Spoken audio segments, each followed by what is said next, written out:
Hindi mo kailangan ng marangyang buhay para masabi na ikaw ay succeeding or successful at life or sa buhay mo.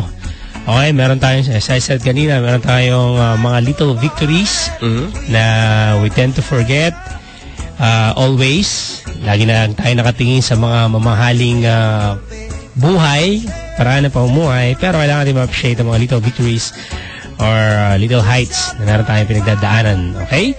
Ito yung mga paalala ko lang sa inyo mga barangay. Try to make it short and sweet. Number 1, successful ka na, hindi mo lang nahahalata kapag hindi na masyadong dramatic ang relationship mo. Hindi na masyadong madrama, hindi na masyadong masakit sa ulo, parang ang asawa or boyfriend, girlfriend, ang iyong relasyon. Magaan na, ibig sabihin. Yes, alright. In short, kaya mo na siyang i-handle, okay? Your relationships are less dramatic than they used to be. Kasi nung mas bata tayo, lagi tayong failure sa ating pakikisama, sa relasyon, hindi masaya, selos doon, selos dito.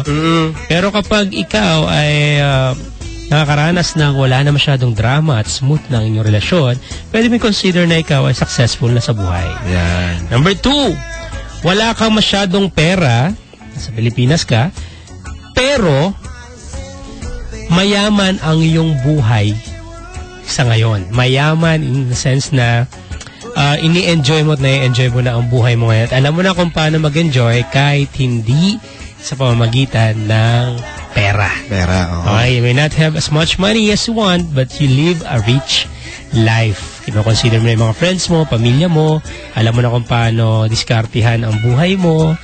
So, successful ka na dyan, mga kabarangay. Mismo yan. Number 3, you're not afraid to ask for help and support. Humihingi ka na ng tulong at suporta. Dati kasi nung bata tayo, kaya ng pride mo lahat. Kaya ko, malakas ako. Hindi, kaya kong lumipad mag-isa. Hindi, wag mo na akong tulungan. Kaya kong lampasan to. Pero kapag successful ka na sa iyong sarili, hindi ka na takot humingi ng tulong at na mag-ask ng suporta sa iyong mga kaibigan, kakilala ka, mag-anak, at kung sino mang tao na makakatulong sa iyo.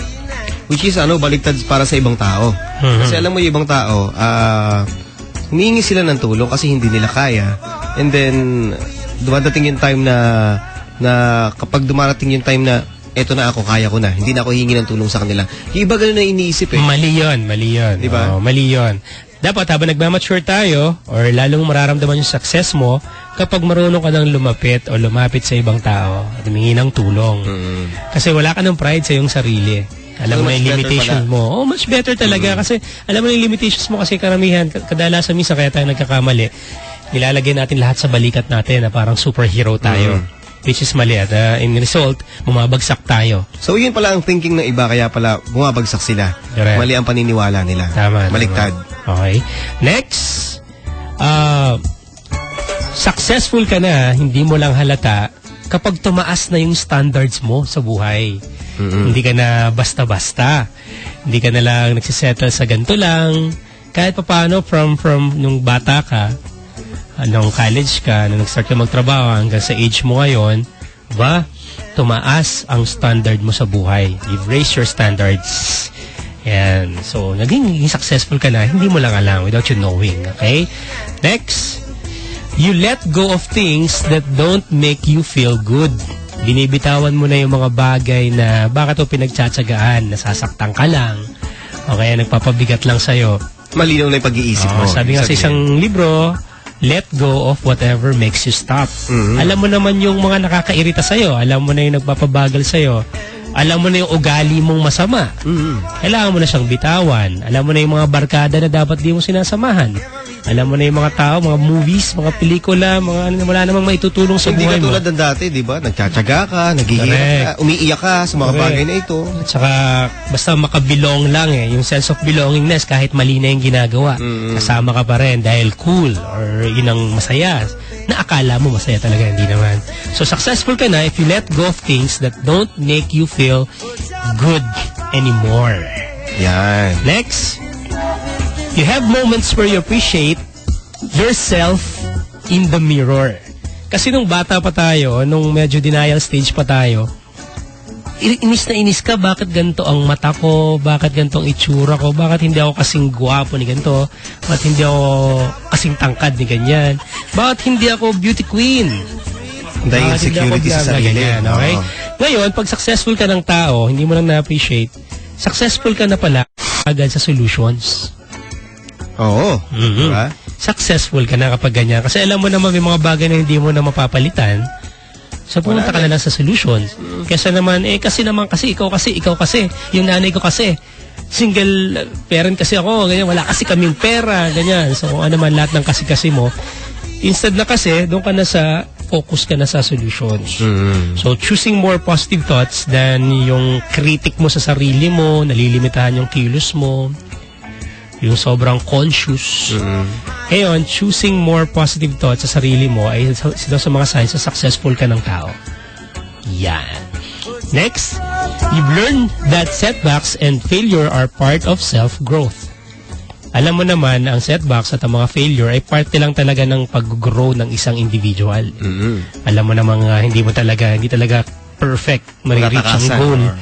Nang hindi ka sasabit, nang hindi ka madadapa, hindi ka masasaktan o makakasakit. Kailangan may disappointments, di ba? Correct. Kailangan meron ka munang failure bago mo ma-savor, bago mo ma-enjoy. Dadaan ka muna sa 7 buntok. Kaya, yung mga setbacks sa ganyan, giningitaan mo na lang, ipinapagpag mo na lang. Natatawa ka na lang, okay, lilipas din yan. Okay, you have a support system that includes people who would do anything for you. Alam mo na talaga yung support system. Kilala mo na kung sino yung taong tatakbuhan mo. Alam mo na yung kailangan pagkatiwalaan. Alam mo na rin yung mga taong wala rin naman talaga maitutulong sa'yo. So, kilala mo na at alam mo na yung support system na meron ka. Okay, next. You hear I love you often from friends, family, and your partner. Yan. I love you, tita. I love you, tito. I love you, tay. I love you, nay. Kasi alam mo bakit? Alam mo kapag nag-I love you ka na sa mga tao, ibig sabihin chine-cherish mo na bawat pagkakataon na nakakasama mo sila. Dahil alam mo nagbabago-bago ang panahon. So, maturity. So, yung pag-I love you pala, sign pala yan ng maturity. Pagiging successful pala ng isang tao kapag nakakarinig ka ng I love you. More, kesa yung I love you lang na wala lang nung bata ka pa. Dahil kailangan lang SOP sa girlfriend mo bago matulog, kailangan mag-I love you. So this time, mas malalim na yung I love you. Kasi hindi lang love, it's also saying na thank you sa memories na to, sa panahong ito na magkasama tayo, na soon magiging memories lang sa'yo. Yun. Okay, next, ito yung sinasabi ko kanina. Tinanggap mo na yung mga bagay na hindi mo na mababago. Pero binabago mo yung mga bagay na hindi mo matanggap-tanggap. In English, okay, you've accepted what you can't change, but change what you can't accept. Okay? Bakit ka pa sasama ang loob? Hindi mo na nga mababago. Wala na eh. Bakit ka pa magagalit sa boss mo? Alam mo na nga lagi na siyang mainitan ng ulo. Bakit ka pa magreklamo sa panahon? Alam mo namang June. Okay, so tinatanggap mo na lang ang mga bagay na hindi mo papalitan. Pero papalitan mo yung mga bagay na hindi mo matanggap. Kailangan mong tanggapin. Kailangan mong tanggapin na hindi ka talaga pang Miss Universe kasi 5 flat ka. Okay? Acceptance. Okay. Iba ang buhay ng boss mo sa'yo, iba ang buhay ni Papa Kiko sa'yo, kaya huwag kang mangarap maging ako, masasaktan ka lang. Huwag kang mangarap maging iba, masasaktan ka lang. Iba si Papa Kiko, iba si Papa Obed, iba si Papa Dan, iba si boss mo, iba si crew number 1, iba si Michael Jordan, kay Kobe. Okay, so iba-iba tayo. Next, you don't blame your parents and accept them for who they are. Noong mga bata kasi tayo, marami tayong sana ang magulang ko ganito. Sana kasi musikero yung parents ko siguro, blah blah blah, jam, dan. Yung sana yan, nilulubog ka na kasi nakatatayuan mo, sa kinatatayuan mo. So hindi mo na biniblame yung parents mo, tinatanggap mo na kung ano talaga sila, anong kalagayan mo. Okay, fine, mahirap lang kami. Ito kami eh. Ito ang aking mga magulang. Pero ano ang pwede mong gawin sa future, nasa sa'yo yun. So kahit ano pa yung nakaraan na yun. Okay? You stop caring about what others think of you. Ito yun. Kapag successful ka na pala, kapag wala ka ng pakialam, hindi mo na pinapakialaman yung sasabihin nila kasi wala ka namang magagawa na pag-isipan ka na nila eh. So instead, focus ka na lang sa self-development mo. Kasi ang problema natin, ng mga bata pa tayo, ayokong isuot yan, anong iisipin nila? Ayokong mag-sorry, anong sasabihin na lang nila? Ayaw natin lumabas sa comfort zone kasi syempre, laging sasabihin ng iba, nakakaya sa kapitbahay. nakakaya. So, kapag iniisip natin lang. Correct. Kapag dumating yung time na tumigil ka na sa pagkikare sa iniisip na ibang tao, that's a sign na you're succeeding. Prove. Okay? Next, relasyon. Successful ka na kapag happy ka na sa mga exes mo, tapos nakapag-move on na. Masaya ka na mas maganda yung asawa niya. Success at nasa European tour sila. Oo. Tanggap mo na lang. Tanggap mo na. Tanggapin mo na lang. Wala tayong magagawa eh. Diba? Next, magse-celebrate ka na sa success ng ibang tao. Yan, maraming gantong tao. Masaya ka para hindi sa iba. Masaya para sa ibang tao. Pero kapag ikaw, happy ka sa nararating ng batchmate mo, ng kapatid mo, o ng pinsan mo, na kasing edad mo, mas masaya ka para sa kanya, successful ka rin na tao. Yan. So, huwag maging bitter, instead be better. Okay, sa mga fulfillment or sa mga nakukuha victories ng ibang tao. Okay, lagi ko sinasabi, hindi ka pwedeng palakpakan kung hindi ka rin marunong pumalakpak sa accomplishments ng ibang tao. Next.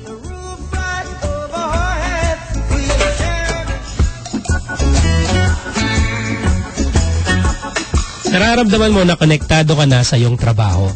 Na tanggap mo na yan ang trabaho mo. Kasi may mga tao na hanggang ngayon, ayaw nila ng trabaho nila. At araw-araw ang tingin nila ay sakripisyo ang papasok sa trabahong to. Ito na naman, araw-araw. Ito na naman, makakasama ko na naman yung boss ko, yung team leader ko na naman na Tapos, ay nako, makikita ko na naman yung office mate ko ganyan. Nako, dadaanan, nako, bibisita na naman si auditor.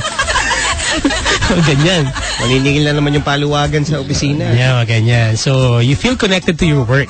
Nararamdaman mo na, tinanggap mo na, at naging masaya ka. Sabi nila, para daw maging masaya sa buhay, kailangan daw yung trabaho mo ngayon, i-connect mo sa life mission mo. Meron akong testimonial yan. Meron akong kaibigan na isa sa mga nando sa ticket booth, toll booth sa isang daan dito, malaking highway sa Pilipinas. So sabi niya, nakakainip naman yung trabaho ko, lagi na lang ako nandito, ni walang Facebook. Puro usok na lang ng sasakyan. Puro sasakyan nakikita mo. So ang ginawa niya, nung na-receive niya yung message na sabi, i-connect mo yung buhay mo sa trabaho mo. So since yun ang trabaho niya, wala siyang choice, tama? Ang ginawa niya, naglagay siya ng kumuha siya ng, alam mo yung mga pamphlets na pinamimigay sa church? Yung mga parang mga brochures or mga ganyan, na mga nakalagay na mga caption na mahal ka ng Diyos, paano maging masaya. So ang ginagawa niya, pagkabayad doon sa toll booth niya, iaabot niya yon and sasabihin niya, babae ito, sasabihin niya, God bless you. Galing. Instead of saying thank you, nasabi niya doon sa motorista, God bless you. So siya lang yung nare-recall na ganon, nagmamanifest ngayon sa kilos niya, natutuwa ngayon yung mga taong dadaan sa kanya, and then nabigyan siya ng award ng isang organization dahil sa ginagawa niya.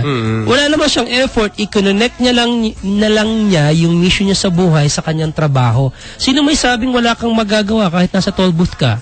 Sino may sabing hindi ka makakapag-inspired ng ibang tao kahit na doon kasi isang sulok ng Lex na yan? Ang gaan pa ng pakiramdam niya, di ba? So na-awardan pa siya noon, nag-gain pa siya, nakilala pa siya, wala naman siyang effort, connect niya lang yung mission niya sa buhay sa kanyang trabaho.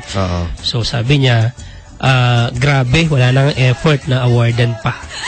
Alam mo yung ganun, masaya pa ako. I feel great pa every day. So, kung ikaw hanggang ngayon, nasa opisina mo yun ka, tapos araw-araw, ini-hate mo yung trabaho mo, nag-encode ka, pero gusto mo saksakin yung katabi mo, paano na?